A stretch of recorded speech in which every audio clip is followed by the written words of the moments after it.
How I grew my Mycorrhiza free at home, revived my soil, and honestly supercharged my plants. Healthy soil is the foundation of every thriving garden, but, beneath the surface lies an invisible world that really makes all the difference. Among the most powerful allies of plants are mycorrhizal fungi, often referred to simply as Mycorrhizae. These microscopic organisms form a remarkable partnership with plant roots, unlocking nutrients, improving water absorption, and strengthening plants against stress. Many gardeners assume you need expensive products to benefit from these fungi, but the truth is, you can actually produce them for free at home with a simple natural process. This guide, created for the Soil and Crop Central community, explains how to cultivate your own Mycorrhizae step by step. With a bit of patience and the right approach, you can create a lasting fungal network that transforms your garden soil into a living ecosystem of resilience and abundance. To appreciate why Mycorrhizae are so valuable, it helps to understand how they work. These fungi attach themselves to plant roots and extend their reach into the soil through tiny white threads called hyphae. While roots can only access nutrients in their immediate surroundings, hyphae penetrate far beyond, drawing in phosphorus, nitrogen, magnesium, and trace minerals that would otherwise remain locked away. In exchange, the fungi receive sugars produced by the plant through photosynthesis. This partnership, benefits both sides and creates a living underground network often referred to as the wood wide web. Once established, Mycorrhizae improve soil fertility, boost plant vigor, and increase resistance against drought, disease, and environmental stress. It's quite an amazing process, really. The forest is, honestly, one of the best places to start. Wild ecosystems are full of mycorrhizal activity, and with careful collection, you can bring these beneficial organisms into your garden. Look for areas with vigorous, healthy trees, since strong root systems are usually supported by thriving fungal partners. It's a bit like finding hidden treasures in nature. Decomposing wood often contains spores from both saprophytic fungi and mycorrhizae.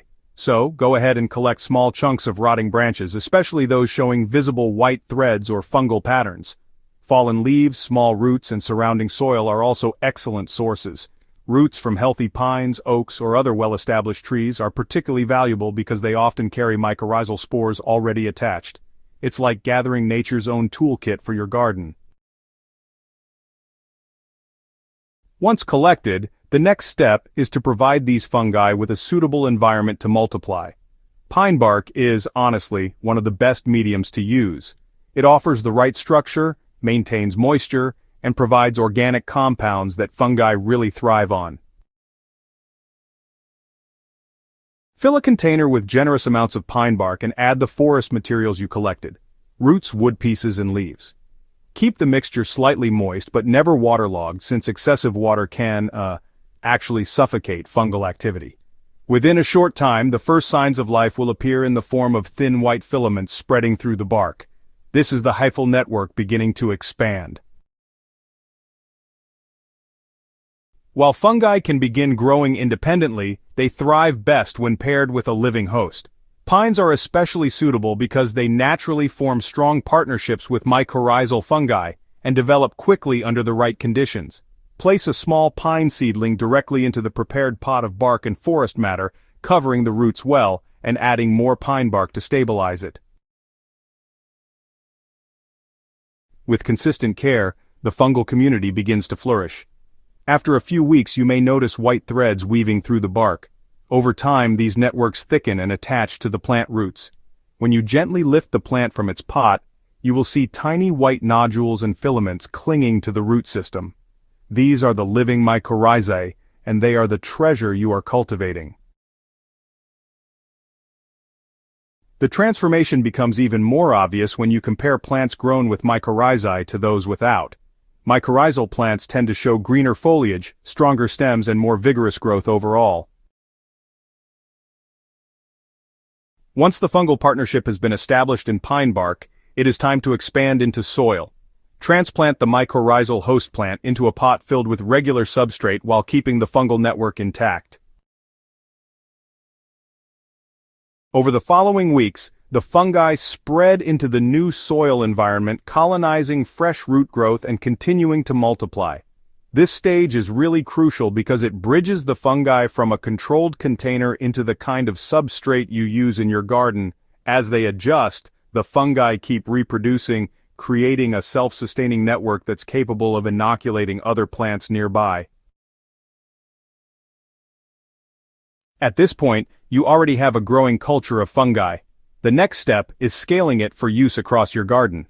The most effective way is to just keep producing inoculated plants and transfer them to your soil over time.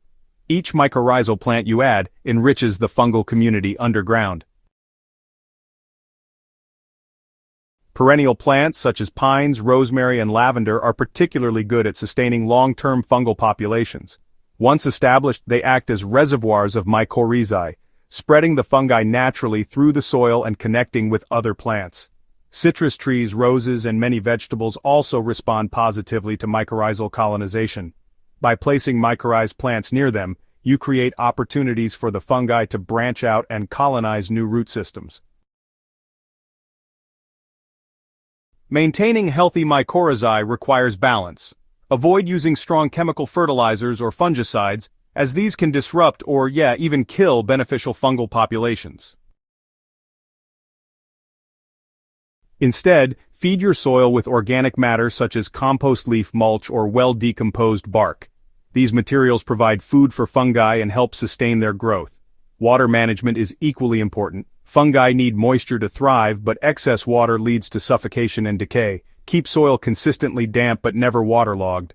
A well-structured soil with good aeration supports both plant roots and fungal networks.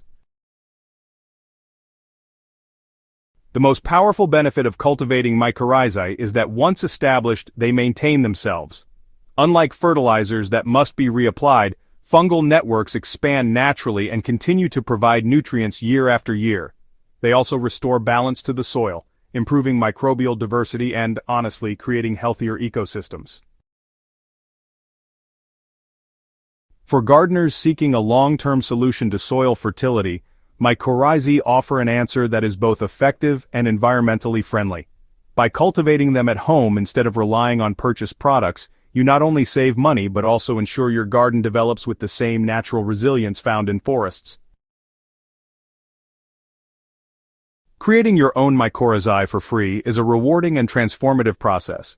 By collecting forest materials, using pine bark as a base, pairing with a suitable host plant, and transferring the fungi into soil, you can establish a self-sustaining fungal network that supports every plant in your garden.